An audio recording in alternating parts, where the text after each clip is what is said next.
Hey guys, the other day I shared this in a Sunday night sermon. I was talking to Steve Harry, and he was comparing his notes from having gotten a ticket, a speeding ticket, with mine. And I mean, he's way behind me in the number of tickets we've gotten.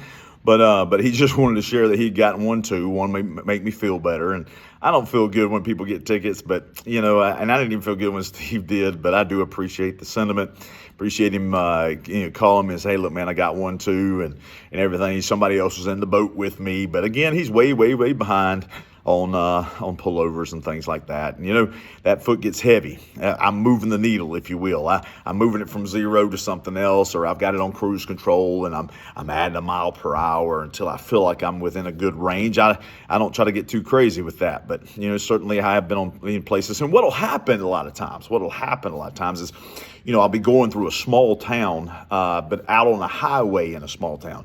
And on 19, especially if you get close to Ellaville, you're going south on 19, and man, it's 65 miles an hour most of the way through there. All of a sudden, you hit it and it's 45, and I mean it's a stretch of highway a couple of miles long. Man, they are waiting on you, and if you're not paying attention, you're gonna get slammed. You'll go get got. All right, but moving that needle on that speedometer. But man, I wonder how many Christians are moving the needle in heaven. And what I mean by that is, there's faith and then there's show enough faith. There's faith and then there's show no faith. You say, well, Ryan, what's show enough faith? Well, that's the moving the needle faith. I imagine, God gets billions of prayers every single day. Well, there's no doubt he does. Billions of prayers every single day.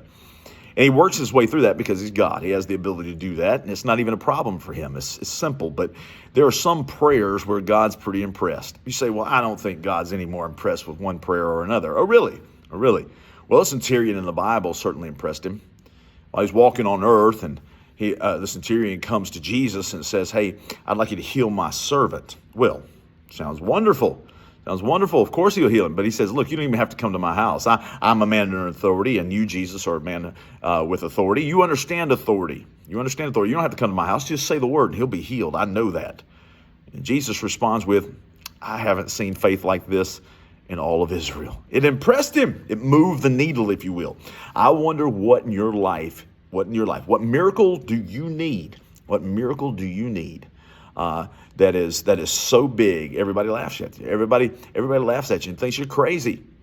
That's the kind of faith, that's the kind of miracle, trying to find it from God, get it from God. It's the kind of miracle that moves the needle in heaven, if you will. It's like, now we're talking. Now here's someone who understands just how powerful I am and the ability that I have to do amazing things in the kingdom through them.